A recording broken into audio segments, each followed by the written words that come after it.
इस कार्यक्रम के पुण्यार्चक हैं श्री आरपी जैन, श्रीमती ममता जैन। स्वर्गीय परम श्रद्धेय पंडित श्री रतनलाल जी बेनाड़ा की स्मृति में शंका समाधान के पुण्यार्चक हैं Benada Udyog limited, AHL Jain group company.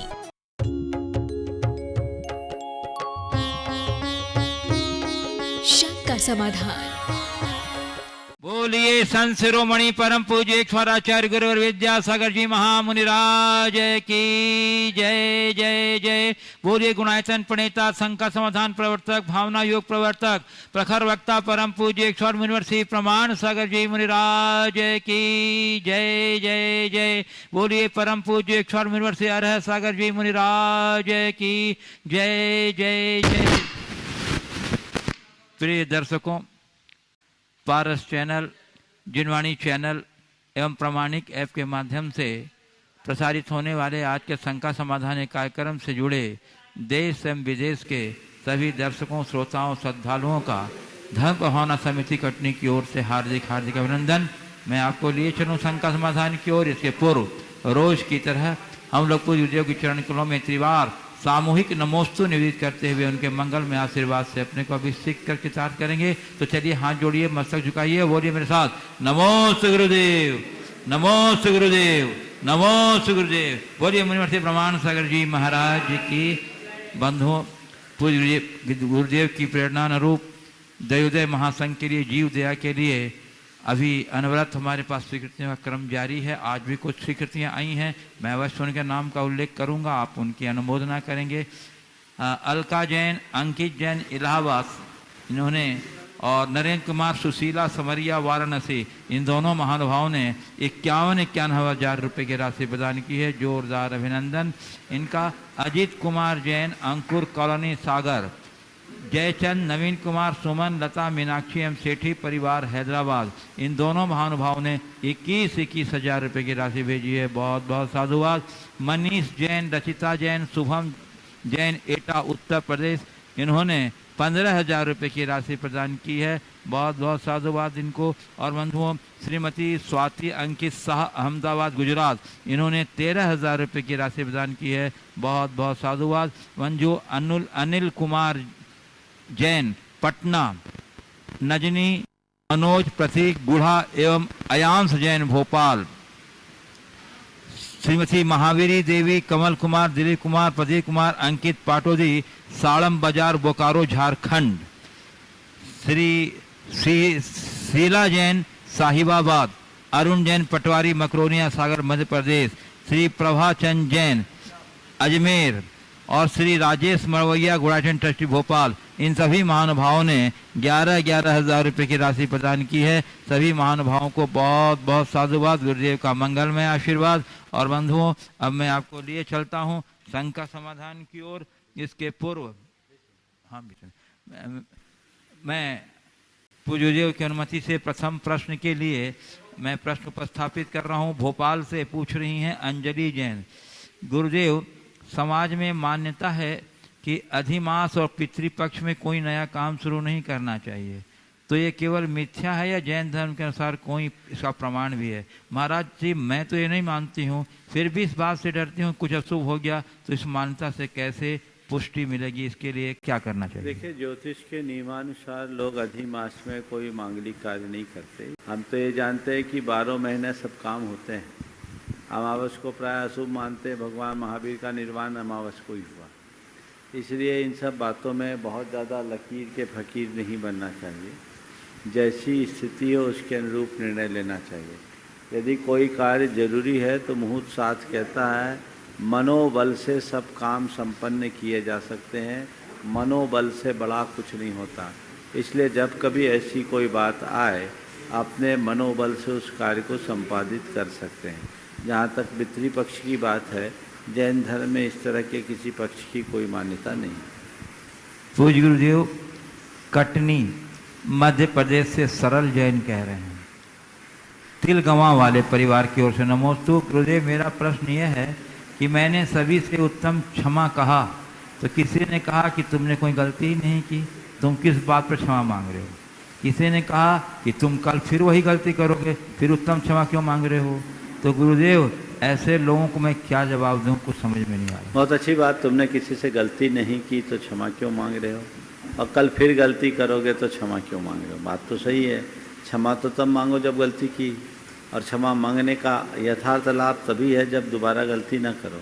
लेकिन हमारे मन की दुर्बलता, हमसे हर पल गलतियां होते रहती है, और गलतियां होने के बाद क्षमा हम केवल इसलिए मांगते हैं ताकि हमारे मन में गांठ न हो। एक बार गलती हो और गलती की पुनरावृत्ति न करने का संकल्प रखते हुए यदि हम किसी से क्षमा मांगते हैं और क्षमा करते हैं तो वैर की संतति वहीं रुक जाती है। दोष करना मनुष्य की दुर्बलता है, बार बार गलतियां लोग करते हैं, हर प्राणी के द्वारा गलतियां होती है, लेकिन किसी की गलती पर गांठ बना लेना बहुत बड़ी कषा है। इसलिए यदि हमारे प्रति किसी की गलती हो जाए तो अवसर पड़ने पर तुरंत हमें क्षमा कर देनी चाहिए, और हमें अगर किसी के प्रति गलती का एहसास हो तो क्षमा मांगने में संकोच नहीं करना चाहिए। क्षमा करना, क्षमा मांगना हमारा धर्म है।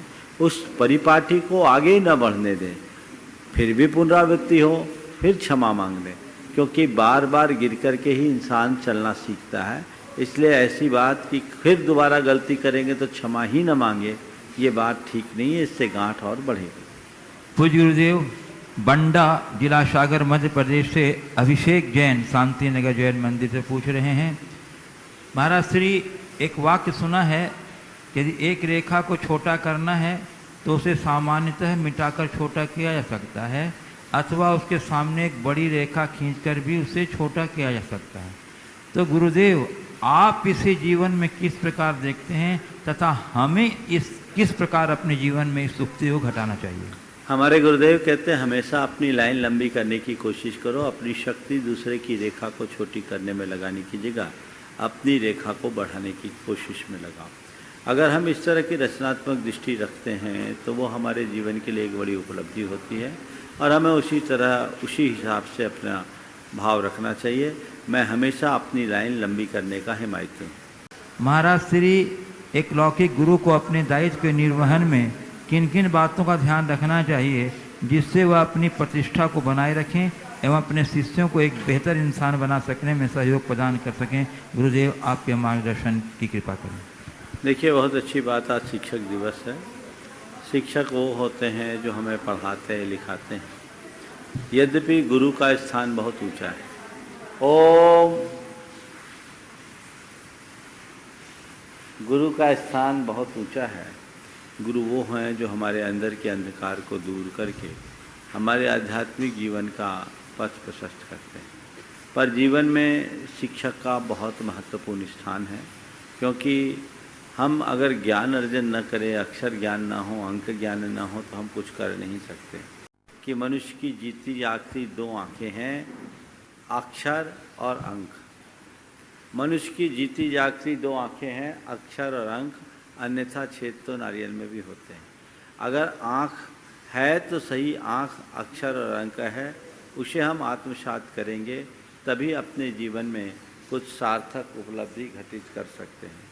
आपने शिक्षकों के जीवन के लिए जो दायित्व की बात कही है, एक शिक्षक की बहुत बड़ी जिम्मेदारी होती है। भावपीढ़ी के निर्माण का गुरुतर दायित्व उनको होता है। शिक्षक केवल अक्षर ज्ञान न दे, शिक्षक केवल अंक गणित न करे। शिक्षक को चाहिए कि वे अपने पास पढ़ने वाले छात्रों को आत्मा के अक्षर स्वरूप का भी बोध कराए, और दूसरी बात, अंक ज्ञान कराने की जगह जीवन का गणित और जीवन का विज्ञान भी सिखाए। अगर शिक्षा के साथ वे संस्कारों का समारोपण करते हैं तो समाज में एक बहुत बड़ी देन उनके द्वारा घटित हो सकती है। तो शिक्षक शिक्षा ही नहीं, संस्कार भी दे। आज के समय में ये सब कुछ पूरी तरह व्यावसायिक हो गया है, इसलिए वो केवल अपना कोर्स पूरा करने का ध्यान रखते हैं। लेकिन यदि उसके साथ साथ हर शिक्षक अपने यहाँ अध्ययनरत छात्रों को संस्कारों का ज्ञान दे तो बहुत बड़ा काम कर सकते हैं। मैं अपने जीवन का अनुभव कहता हूँ। हमारे एक शिक्षक थे, वे हम लोगों को पढ़ाया करते थे, और पढ़ाते समय वो बहुत अच्छे संस्कार भी दिया करते थे। एक दिन उनसे पूछा गया कि 3 और 2 5 ही क्यों होते हैं? गणित पढ़ा रहे हैं, 3 और 2 5 ही क्यों होते हैं? ये सवाल अगर किसी से भी पूछा जाए तो यही उत्तर होगा संभवतः, क्योंकि 3 और 2 5 होते हैं, इसलिए 5 होते हैं। उन्होंने जो जवाब दिया वो आज भी हमारे हृदय पटल पर अंकित है। उन्होंने कहा किसी से लेते समय 6 न ले लो और किसी को देते समय 4 न दे दो, इसलिए 3 और 2 5 होते हैं। ये संस्कार। तो ऐसे संस्कारों से भरकर यदि शिक्षक अपने छात्रों को ज्ञान देंगे तो उसका जीवन पर बड़ा व्यापक प्रभाव पड़ेगा। विडंबना ये है कि आजकल शिक्षकों में खुद संस्कार नहीं बचा। वे अपने चरित्र बल को मजबूत बनाएं ताकि छात्रों पर उनका असर पड़े। और ये बात सही है, आज बच्चे अपने शिक्षक की बात को जितनी प्रमुखता देते हैं उतनी औरों को नहीं। इसलिए शिक्षकों को ये चाहिए कि इस गुरुतर दायित्व का अच्छे से निर्वहन करें। पूज्य गुरुदेव, सागर मध्य प्रदेश से बाल ब्रह्मचारिणी बहन स्नेह दीदी पूछ रही हैं उत्तम क्षमा पूर्वक नमोस्तु के साथ कि गुरुदेव, व्यवहार कुशलता एक गुण है जो संयम के आधार पर चलता है, ऐसा आपने एक दिन पर प्रवचन में कहा था। महाराज जी, परमार्थ क्षेत्र के व्यवहार का संयम तो स्वाध्याय द्वारा, आप गुरुजनों द्वारा जाना है कि काय छहों प्रतिपाल पंचेंद्रिय मनवश करो, और कुछ न कुछ पाल भी लेते हैं। लेकिन गुरुदेव, लौकिक व्यवहार क्षेत्र के संयम से क्या तात्पर्य है? और शास्त्रों में इस संयम का स्वरूप तो कहीं पढ़ने को मिलता ही नहीं। देखिए, व्यवहार कुशलता मनुष्य के जीवन का एक बड़ा गुण है। व्यवहार कुशलता का मतलब है जीवन में विनम्रता होना, शालीनता होना, मिलनसारता होना, सादगी होना, सकारात्मकता का होना। मुझे पता नहीं मैंने लौकिक व्यवहार कुशलता की बात क्या की और कब की, किस संदर्भ में आपने पूछा है। लेकिन ये बात सही है कि पारमार्थिक क्षेत्र में संयमी का जो व्यवहार होता है वो बड़ा दृढ़ होता है और वह उसके बल पर कुशलता से अपने जीवन को आगे बढ़ाता है। उसका हर व्यवहार सधा हुआ होना चाहिए। लेकिन लौकिक क्षेत्र में व्यवहार कुशलता का मतलब यही है कि हम मृदुभाषी बने, विनम्र स्वभावी बने, हमारी चेष्टाएं अच्छी हों, मिलनसार रहें, घुल मिल कर रहें, सकारात्मक सोचें, अपने अभिमान को गौण करके चलें और हमेशा कार्यों में दक्षता रखें, नीति निपुणता के साथ कार्य करें।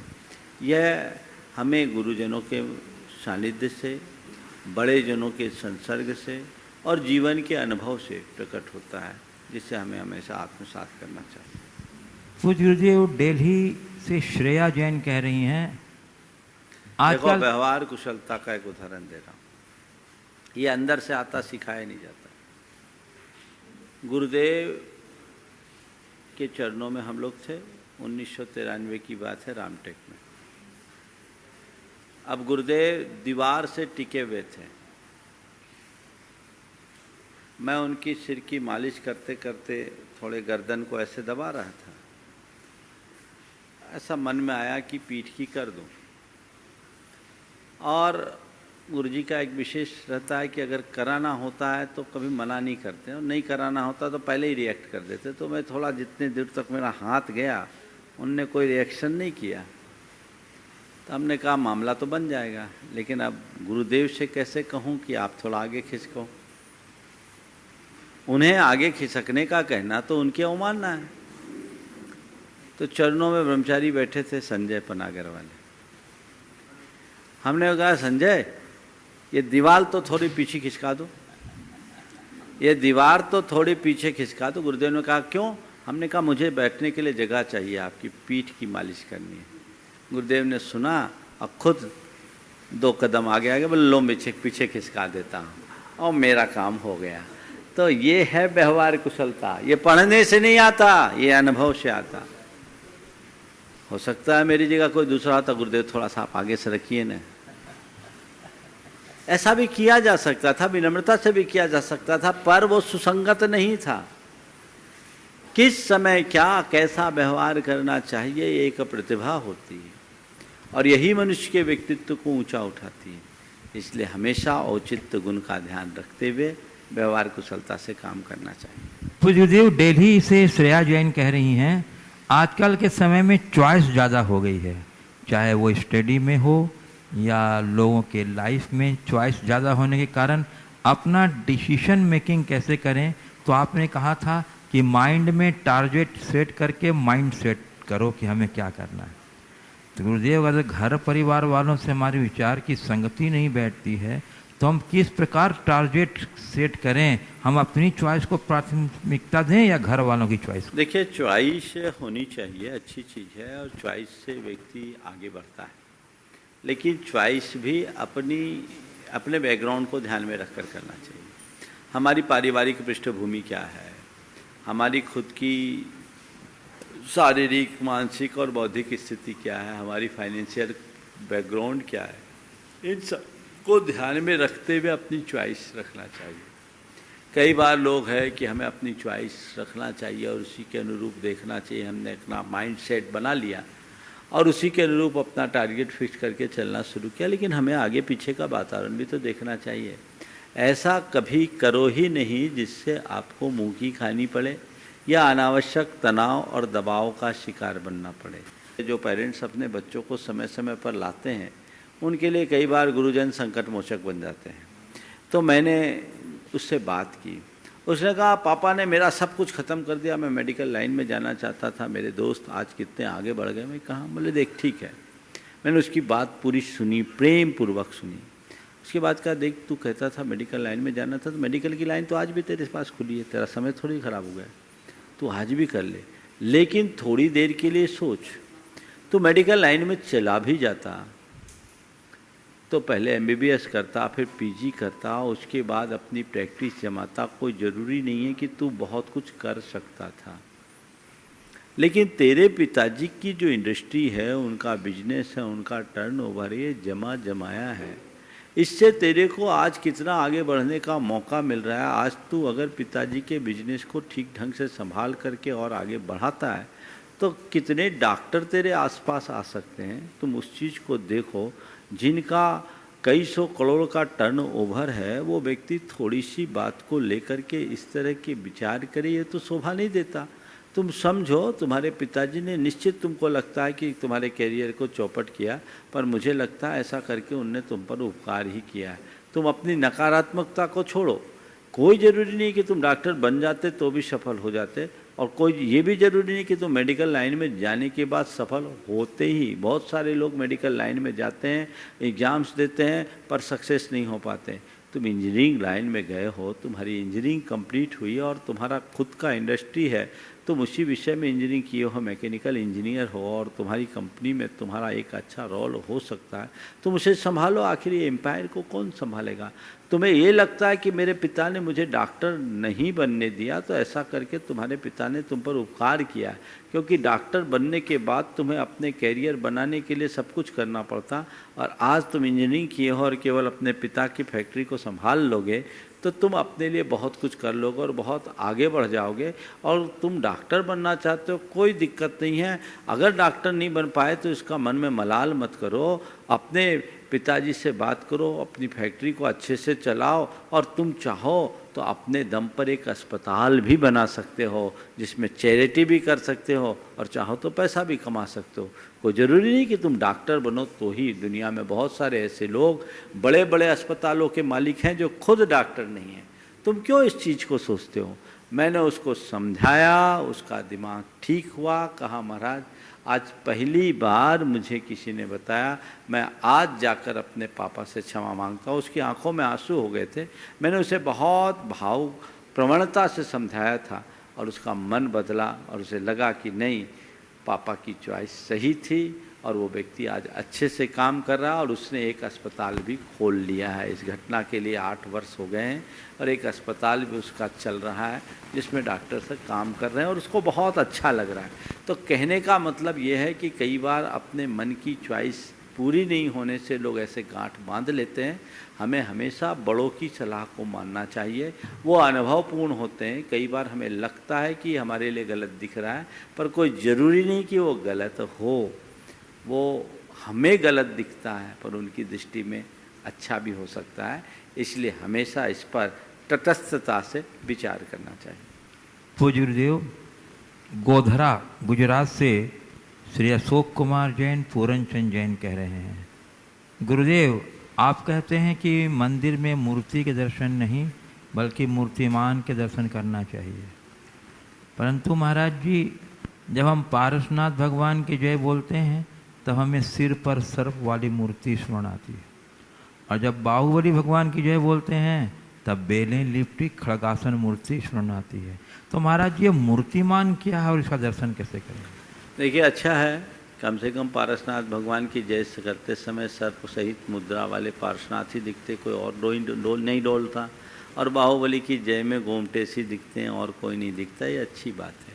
ये मान कर के चले कि जिन्हें हम पारसनाथ के रूप में देख रहे, ये तो उनका बाह्य रूप है। वस्तुतः पारसनाथ कौन है? जो गुणों के भंडार है वो पारसनाथ है। जिनने अपने जीवन में क्षमता को अंगीकार किया वो पारसनाथ है। जिनने अपने जीवन के सर्व संकटों को क्षमता से सहा वो पारसनाथ है। हम पारसनाथ के उस वीतराग स्वरूप को स्मरण में लें। मूर्ति एक माध्यम है मूर्तिमान को जानने की। जैसे आज भी हम किसी प्रिय व्यक्ति के तस्वीर को देखते हैं तो तस्वीर को देखते ही उस व्यक्ति की स्मृतियाँ हमारे मानस में उभरने लगती है, जिसकी तस्वीर हमारे सामने।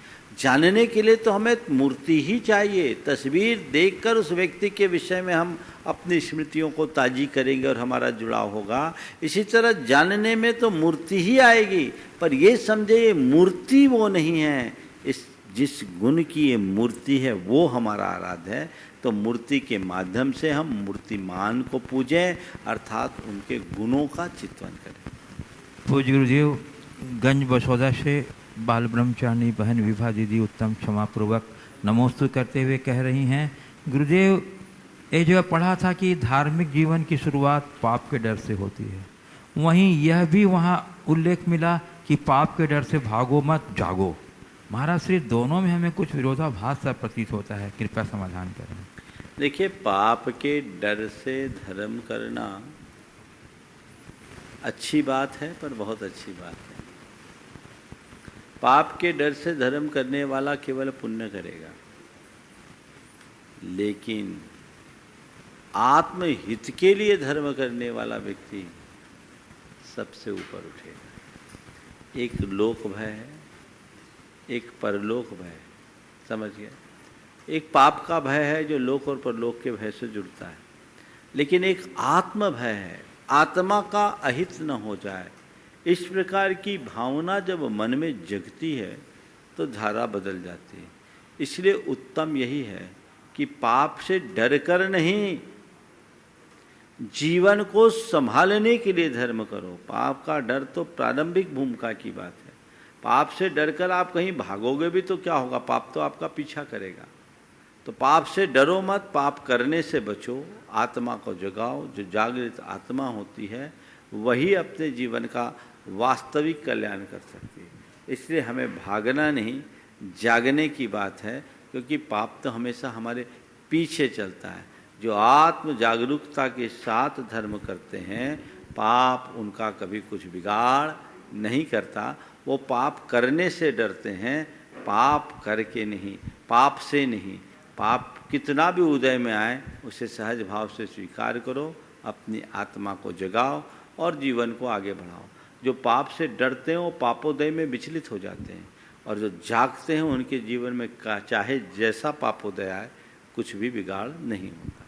पूज्य गुरुदेव, डाबी राजस्थान से श्री सागर चंद जैन कह रहे हैं, गुरुदेव श्रावक संस्कार शिविर का वास्तविक अनुभव इस बार हुआ कि शिविर क्या होता है।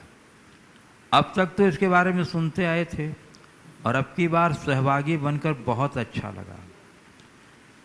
भगवान कहने व सुनने में यह आता है कि वृद्धावस्था में धर्म नहीं होता, किंतु यहाँ कटनी गौशाला के विशाल प्रांगण में उदीयमान क्षेत्र पर आयोजित श्रावक संस्कार शिविर स्थल पर सम्मिलित वृद्ध महानुभावों के उत्साह व पुरुषार्थ ने इस कथन को झुठला दिया, जहाँ उनके उत्साह की जितनी प्रशंसा की जाए उतनी कम है।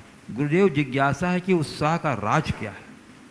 बिल्कुल ठीक है। वृद्धावस्था में धर्म उनसे नहीं होता जो अपने आप को मन से बूढ़ा बना लेते हैं, जिनका मन जवान बनता है, वो हर अवस्था में धर्म कर सकते हैं।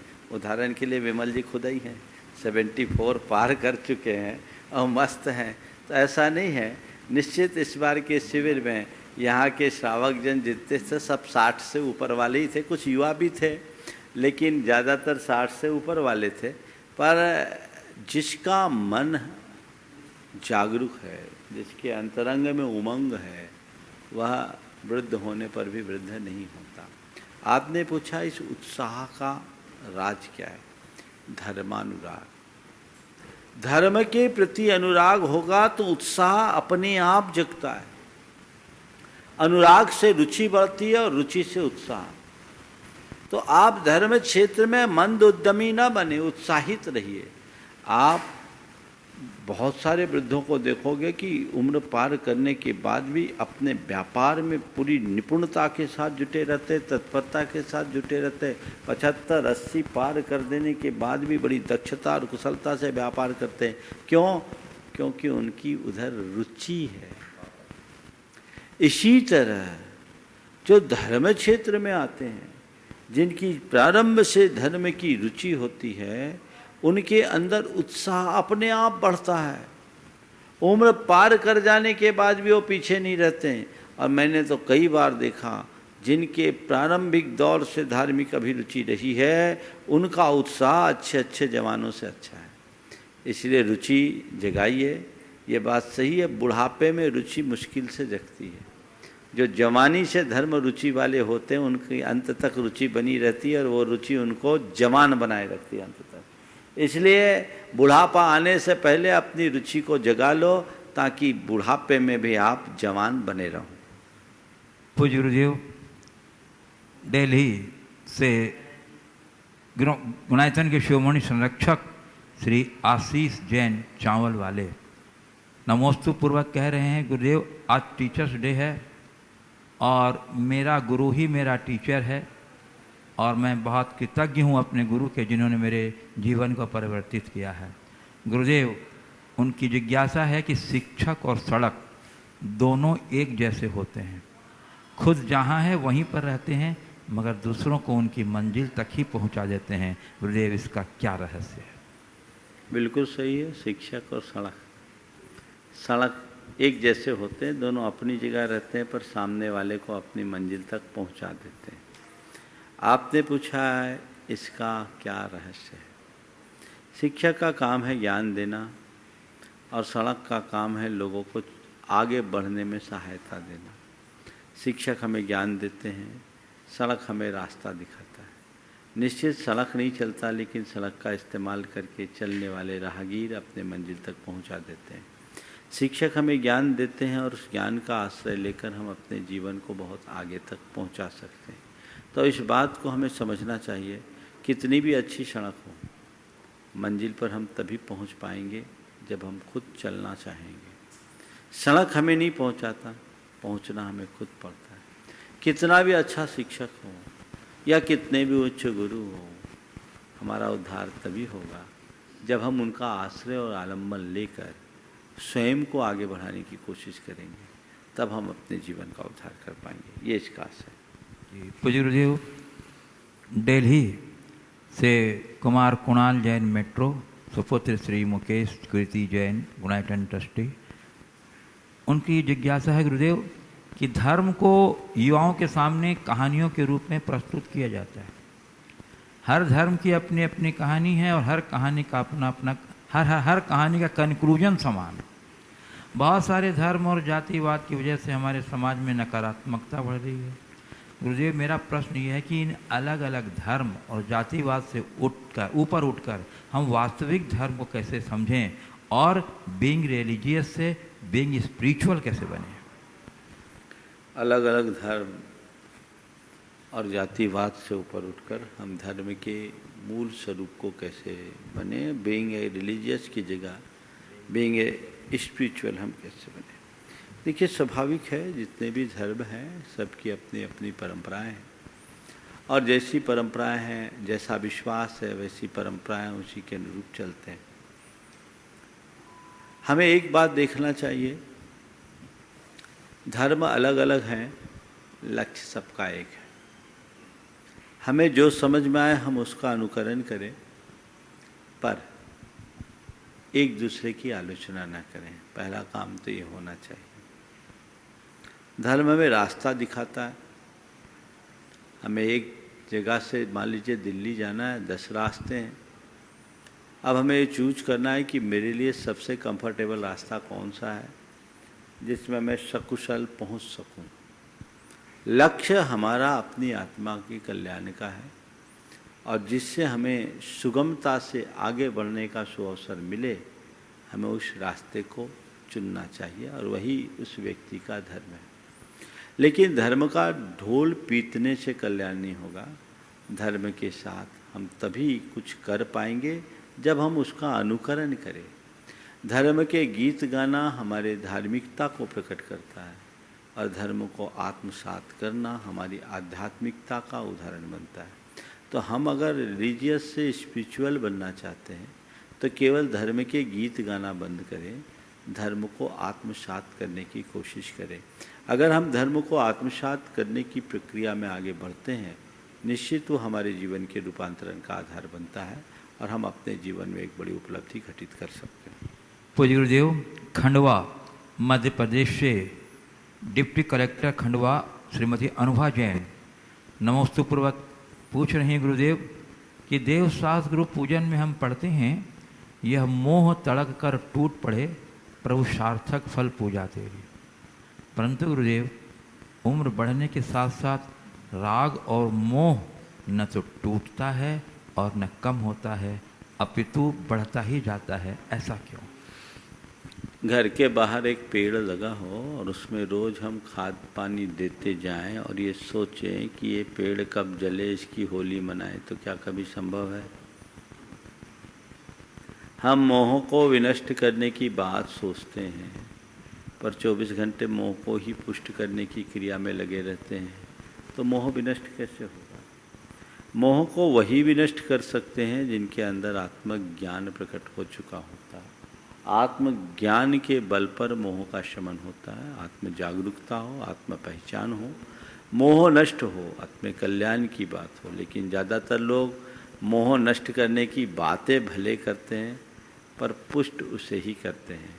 यह ज्ञान है, भव का संस्कार है जो निरंतर बलवान होता जा रहा है। उस संस्कार से मुक्त हो तभी इससे बचा जा सकता है। पूज्य गुरुदेव, अजमेर राजस्थान से श्री प्रकाश चंद जी पाटनी नमोस्तुपूर्वक कह रहे हैं, गुरुदेव एक अनुभव है कि दुनिया में अगर सबसे अधिक छोड़ने योग्य है तो दूसरों से अपेक्षा करना।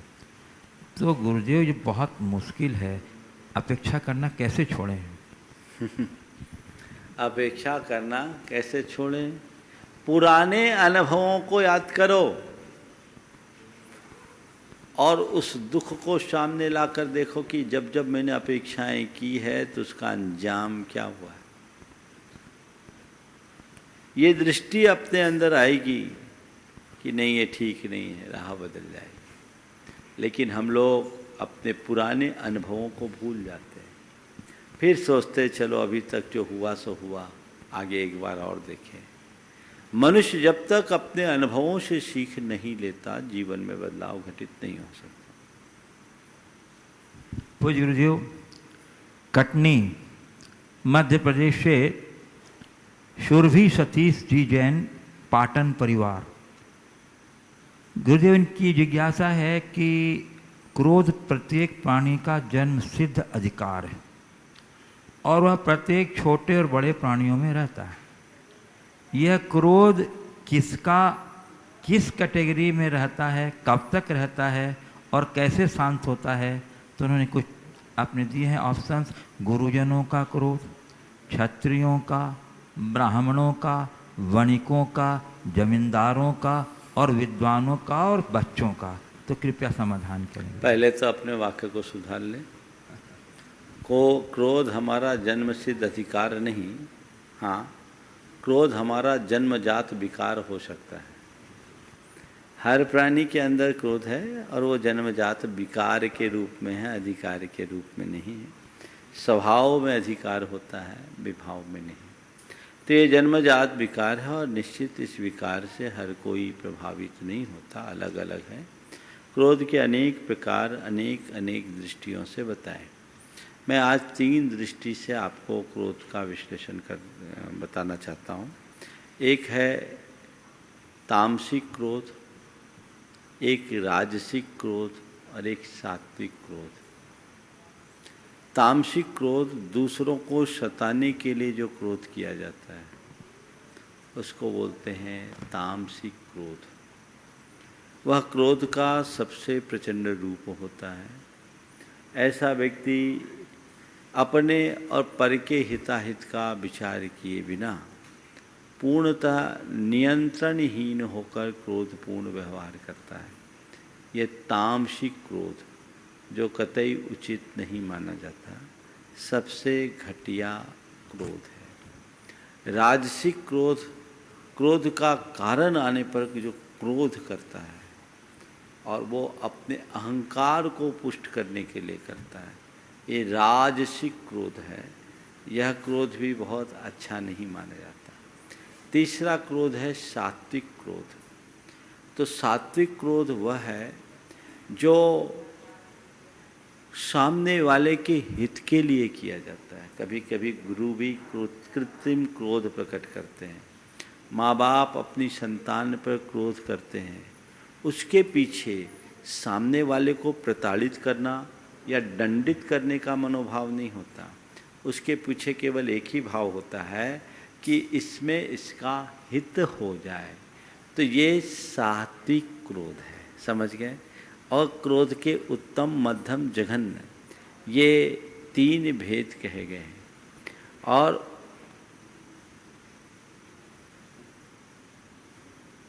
उत्तमस्य क्षणम क्रोधम, मध्यमस्य घटिकाद्वयम, अधमस्य तो अहोरात्रम और अधमाधमस्य मरणांतकम। 4 क्रोध के भेद बताए। उत्तम पुरुष का क्रोध क्षण मात्र का होता है, आया चला गया। मध्यम व्यक्ति का घटिकाद्वयम, 2 घड़ी तक रहा, शांत हो गया। अधम व्यक्ति का अहोरात्रम, 1 दिन क्रोध रहा, दूसरे दिन ठीक। और जो अधमाधम है, सबसे नीचे के कैटेगरी के, मरणांतकम, मरते दम तक क्रोध नहीं छूटता। अब सबको टटोलना है, मैं किस कैटेगरी में आता हूं।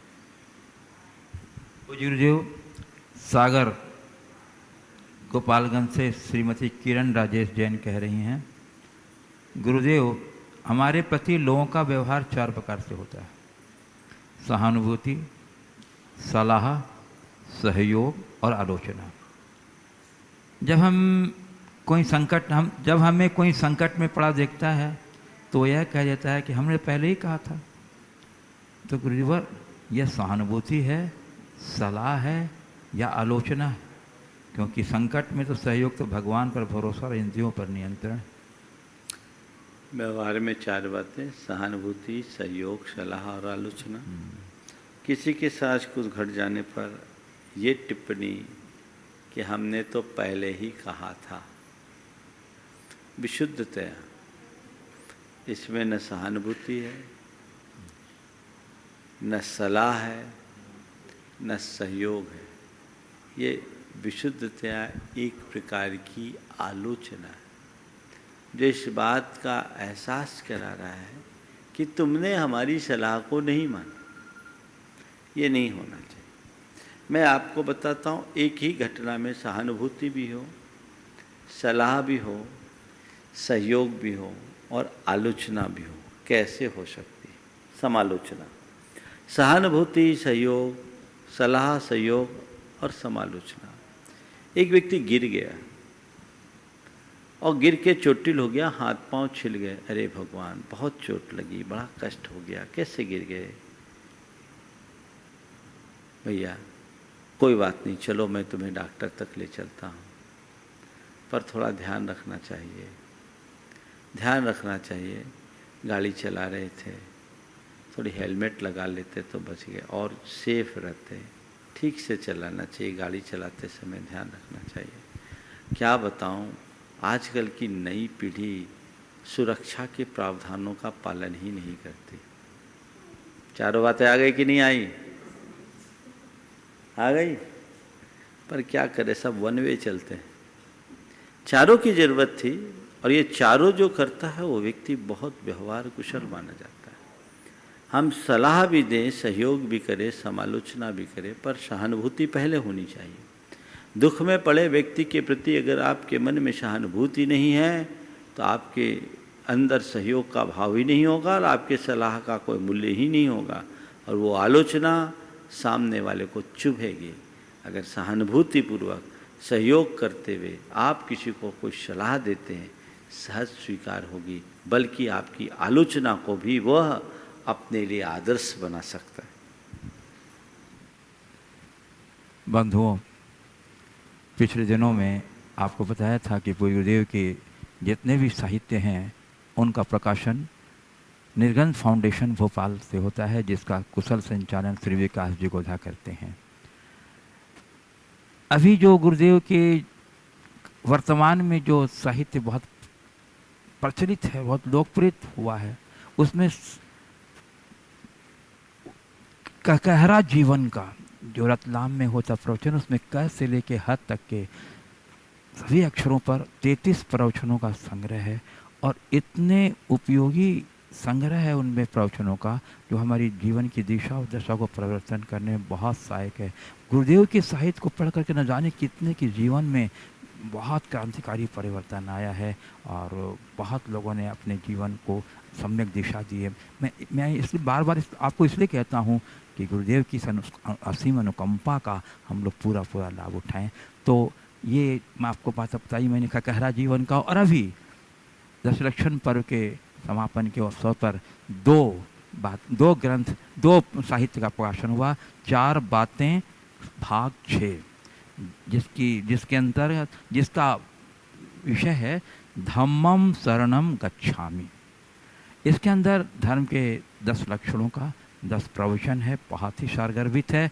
और भाग 4 बातें भाग 7, इसमें है, इसका शीर्षक है जीवन विकास की राह। इसके अंतर्गत 16 कारण भावनाओं के 16 प्रवचन का संग्रह है। और बंधुओं, इन सभी ग्रंथों को आप यदि अपने पास मंगाना चाहते हैं तो अपना नाम, अपना पूरा पता, अपने स्थान का पिन कोड नंबर और कौन सी पुस्तकें, कौन सा साहित्य आपको चाहिए, कितनी संख्या में चाहिए, ये पूरा विवरण आप विकास गोधा जी के व्हाट्सएप नंबर पर अपने व्हाट्सएप से अपनी रिक्वायरमेंट वहाँ भेजिए, ताकि वो आप तक शीघ्रता से आपकी डिमांड की पूर्ति कर सकें। और उसके लिए मैं आपको नंबर बता देता हूँ, 9425005624, 9425005624। हिंदी में जानकारी के लिए 9425505624, 9425505624। दूसरा नंबर है 75875222089।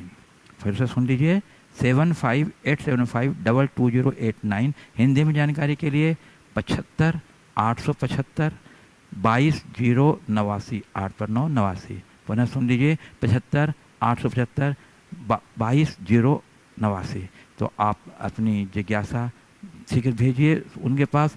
और दूसरी बात, कल मैंने आपको एक बार और बताई थी कि पूज्य गुरुदेव का जो मिलन हुआ नेमावर में, उन नेमावर के उस अद्भुत क्षणों को कैमरे में कैद करके उसे एक तस्वीर के रूप में फ्रेमिंग किया गया है, जिसे देखते ही हमारे अंतरंग में श्रद्धा और भक्ति का ऐसा उमड़ आता है कि जिसको देखकर पूरे देश से बहुत डिमांड आने लगी।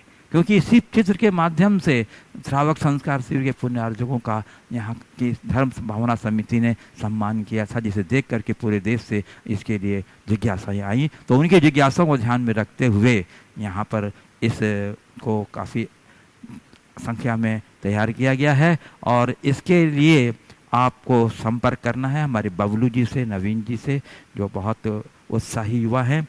उनका नंबर मैं आपको बता देता हूँ, 9425158631। एक बार नंबर फिर सुन लीजिए, 9425158631। और इसका लागत राशि जो है मात्र 1450 रुपया है और कुरियर खर्च अलग से आपको दे होगा। हाँ, ओहो वाह, यहाँ सब लोगों ने कहा कि उसी 1450 नहीं कर भी। अब अभी तक पर्यूषण पर्व के उपरांत 3-4 दिन की छुट्टी थी, सुबह का प्रवचन और मध्याह्न की कक्षा नहीं चल रही थी।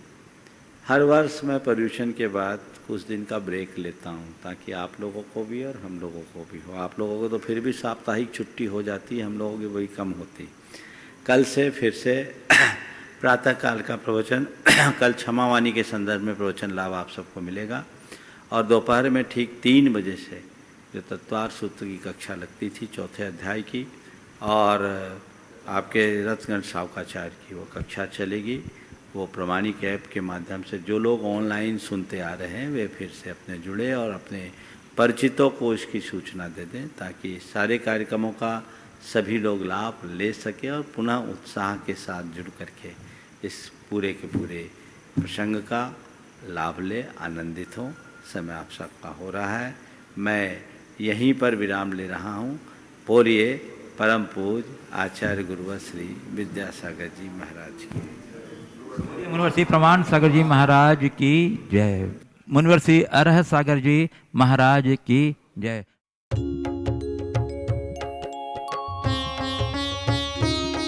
शंका समाधान। इस कार्यक्रम के पुण्यार्चक थे श्री आरपी जैन, श्रीमती ममता जैन। स्वर्गीय परम श्रद्धेय पंडित श्री रतनलाल जी बेनाड़ा की स्मृति में शंका समाधान के पुण्यार्चक हैं बेनाड़ा उद्योग लिमिटेड, आ H L Jain group company.